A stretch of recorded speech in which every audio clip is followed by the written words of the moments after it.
आपण के भाई आम देशर नेशनल लैंग्वेज कौन राष्ट्रीय भाषा बा जातीय भाषा कौन जमी आम देश में जातीय पशु अच्छी जातीय पक्षी जातीय फूल जातीय संगीत जातीय पताका अच्छी सेमती प्रत्येक देश में जातीय भाषा थाए जमी बांग्लादेश जातीय भाषा हूँ बंगाली पाकिस्तान जातीय भाषा उर्दू चाइनार जातीय भाषा चाइनीज अमेरिकार राष्ट्रीय भाषा इंग्लिश सेमती भारतर राष्ट्रीय भाषा कौन आम देशर अधिकांश लोक लगे आम देशर राष्ट्रीय भाषा हूँ हिंदी कारण लोक मानक लगे देशर अधिकांश लोक हिंदी भाषा कहती किंतु 2011 जनगणना अनुसार देश में 44% लोक हिंदी भाषा जानती किंतु से केवल 25% लोकर हिंदी भाषा हूँ मातृभाषा किंतु तथापि हिंदी आम राष्ट्रीय भाषा नुहे।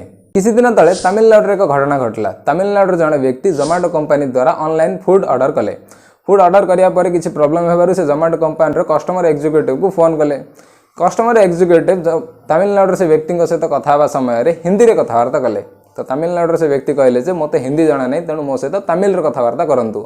तो कस्टमर एग्जीक्यूटिव बार उत्तर दे कहले जे तुम भारत में हिंदी जान हिंदी हूँ आम राष्ट्रीय भाषा तेणु प्रत्येक भारतीय को हिंदी जाना निहाती आवश्यक।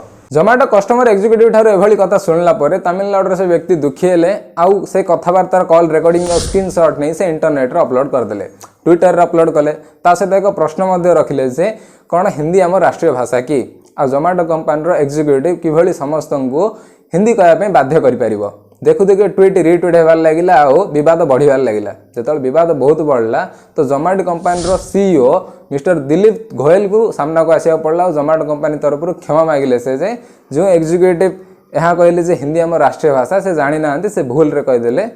पर जोमाटो कंपनी तमिलनाडु कस्टमर्स मानी तमिल जानी कस्टमर एग्जीक्यूटिव मानू अपॉइंट कले। तो स्पष्ट जे हिंदी आम राष्ट्रीय भाषा नुहे ताल आम राष्ट्रीय भाषा कौन आपड़ जाणी आश्चर्य जे आम देश में किसी भी राष्ट्रीय भाषा ना आमर एत बड़ देश किंतु आम देश में किसी भी राष्ट्रीय भाषा ना एमती कहीं चलते वीडियो ये विषय कथबार्ता हाँ जे आम देश में कहीं राष्ट्रीय भाषा ना आ पछर कारण कौन। जदि आम देश में भाषार संस्कृति देखा ताल पूर्वे आम देश में संस्कृत भाषा लोक मैंने कथबार्ता करुले जो आर्य मैंने संभ्रांत परिवार लोक मैंने संस्कृत में कथबार्ता करुले किंतु साधारण लोक मैंने पाली कि निज आंचलिक भाषा ही कथबार्ता करुले। तापर जो इस्लामिक शासक मैंने देश को आसिले तो अरबी उर्दू पारसी भली भाषा आम देश को आसला। तापर जो ब्रिटिश मैंने आम देश को आसिले तो आम देश में इंग्लीश प्रचलन बढ़िबार लगिला।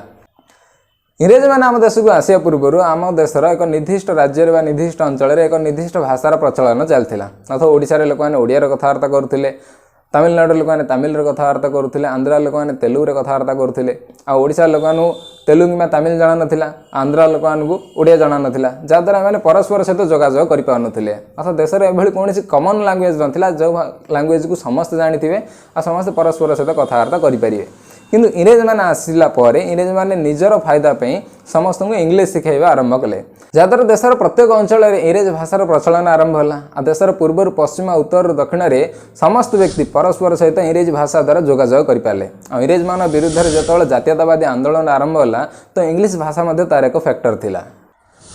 आम देशर समस्त भाषा को चारि भाग में विभक्त कर दि जामी इंडो आर्यन द्राविडियन मंगोलोइड और ट्राइबल लैंग्वेज। इंडो आर्यन हूँ आम उत्तर भारत में जो भाषा गुड़ व्यवहार करते इंडो आर्यन कहुए जमीक हिंदी संस्कृत पंजाबी ओडिया इत्यादि। आउ दक्षिण भारत में जो भाषा गुड़ा व्यवहार हुए कहुए द्राविडियन लैंग्वेज जमीक तेलुगु तमिल मलयालम कन्नड़ा इत्यादि। आम देशर नॉर्थ ईस्ट राज्य गुड़िक जो भाषा व्यवहार हुए कहुए मंगोलोइड भाषा जमीक मणिपुरी त्रिपुरा गारो बौद्ध इत्यादि। आम देशर आदिवासी मैंने जो भाषा को व्यवहार करती कहुए ट्राइबल लैंग्वेज जमीक सांथाल गोंड मुंदारी इत्यादि। तो देश पराधीन था इंग्रेज मैंने देश में शासन करते से भारत में तीनोटी भाषा मुख्य रूप से सरकारी काम व्यवहार होता हिंदी उर्दू और इंग्लीश। किंतु 1947 मसीह देश स्वाधीन है। देश स्वाधीन होगा सहित देश विभाजन गोटे नुआ देश सृष्टि है पाकिस्तान आ उर्दू भाषा पाकिस्तान चलीगला एठार रहा केवल हिंदी और इंग्लीश। जो देशर संविधान लिखा जाऊला संविधान सभा राष्ट्रीय भाषा को लेकिन चर्चा आरंभ है क्यों भाषा को राष्ट्रीय भाषा बनइबा कहीं भारत में 1600 रु अधिक भाषा अच्छी। तो से समय संविधान सभार अधिक मेम्बर यह मत रखिले जे हिंदी भाषा को राष्ट्रीय भाषा बना जाऊ कहीं देश में 40% लोग हिंदी भाषा जानती। से समय कांग्रेस बड़ बड़ नेता मैंने चाहते हिंदी भाषा को राष्ट्रीय भाषा करा जाऊ किंतु तमिलनाडुर जनप्रतिनिधि मैंने यार विरोध कले। तर्क यह तमिलनाडुर बा दक्षिण भारतर अधिकांश लोक हिंदी भाषा जानती ना तेणु हिंदी भाषा को राष्ट्रीय भाषा करा न जाऊ। सेपटे किसी लोग यह चाहते जे संस्कृत भाषा को राष्ट्रीय भाषार मान्यता दि जाऊ तो एमितिरे संविधान सभा दुई भाग विभक्त होगा।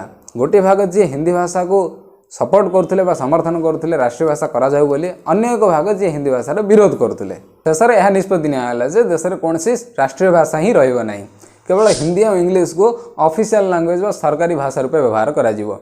स्वाधीनता पूर्व इंग्रेज मान समय आमर सरकारी काम, प्रशासनिक काम, न्याय व्यवस्थार काम सब इंग्लीश रे होता। तेणु संपूर्ण व्यवस्था को हिंदी को परिवर्तन करने एकाथर संभव नाला। तेणु हिंदी सहित इंग्लीश को मध्य सरकारी भाषार मान्यता दिगला। संविधान सभार चेयरमैन थे डॉक्टर आंबेडकर। और डॉक्टर आंबेडकर चाहूले जे केवल हिंदी भाषा को ही सरकारी भाषार मान्यता दि जाऊ। से कहते one language can unite people, two language are divide people. गोटे भाषा लोक मानू जोड़ी रखा और दुईटी भाषा निश्चय लोक मानू बांटी दब। तेणु से संविधान में यह लिखिदे जे केवल 15 वर्ष पर इंग्लीश भाषा को सरकारी भाषा रूपे व्यवहार करा जो पर्यंत देशर समस्त लोक हिंदी भाषा को भलसे बुझी ना शिखी ना, 15 वर्ष पर इंग्लीश भाषा को हटाई दिज्व और समस्त सरकारी कार्य हिंदी भाषा ही करा किंतु जदि संसद चाहे बा पार्लियामेंट चाहे तापर भी इंग्लीश भाषा को कंटिन्यू करा जाई परिबो। ता सहित से देशर अन्य भाषा गुड़ी को सम्मान दे यह लिखिले जे प्रत्येक राज्य निज आंचलिक भाषा को निज राज्यर सरकारी भाषा रूपे मान्यता दे पारिबे।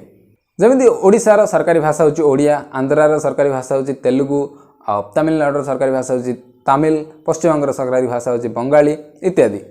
1950 मसीहा जनवरी 26 तारिख में जो आम देशर संविधान लागू है से आम देशर केवल 14टी आंचलिक भाषा को ही राज्यर सरकारी भाषार मान्यता मिलता। तापर 1967 मसीह सिंधी भाषा, 1992 मसीह नेपाली, मणिपुरी, कोंकणी और 2004 मसीह डोडो, मैथिली, डोगरी, सांताली भाषा को सरकारी भाषा व ऑफिशियल लैंग्वेजर मान्यता दिगला। आम देशर संविधान 1950 मसीहा जनवरी 26 तारिख में देश में लागू है। तार 15 वर्ष पर 1965 मसीह पुणी भाषा को नहीं बद सृष्टि है संसद में जे इंग्लीश भाषा को बर्तमान देश में कंटिन्यू करवा ना सरकारी कार्य हटाईदेवा।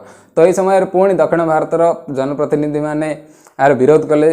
तर्क यह जे ए पर्यंत दक्षिण भारतर अधिकांश लोक हिंदी भाषा शिखी ना जानी ना। जदि हिंदी भाषा समस्त सरकारी कार्य हुए ताले से माने किछि बुझी पारिबे नै। तेणु इंग्लीश भाषा को कंटिन्यू करा जाऊ। से समय प्रधानमंत्री थे लाल बहादुर शास्त्री, से यह घोषणा कले जे हिंदी सहित इंग्लीश भाषा को मध्य सरकारी भाषा रूपे कंटिन्यू करा जीवो। आम संविधान धारा 343 अनुसार बर्तमान आम देशर हिंदी और इंग्लीश उभय होती ऑफिशियल लैंग्वेज सरकारी भाषा और ता सहित 22टी आंचलिक भाषा को राज्यर सरकारी भाषा रूपे मान्यता मिली।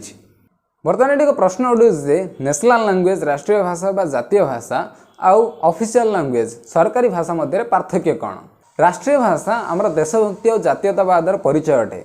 तेणु देशर प्रत्येक नागरिक को निजर राष्ट्रीय भाषा जाना ताकू सम्मान देवा आवश्यक। किंतु ऑफिशियल लैंग्वेज सरकारी भाषा केवल एक जोगाजोगर माध्यम अटे।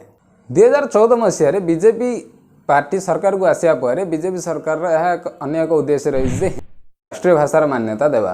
तेणु 2018 मसीह आमर उपराष्ट्रपति वेंकैया नायडू एक भाषण में कहते हिंदी को आम राष्ट्रीय भाषा होगा उचित। 2019 केंद्र सरकार नुआ शिक्षा नीति माध्यम हिंदी भाषा को प्रत्येक स्कूल में कंपलसरी सब्जेक्ट करने चेष्टा करते जहाँ 3 लैंग्वेज फर्मुला कहला किंतु गुड़ाए विरोध द्वारा यह फर्मुला विफल हो जाता।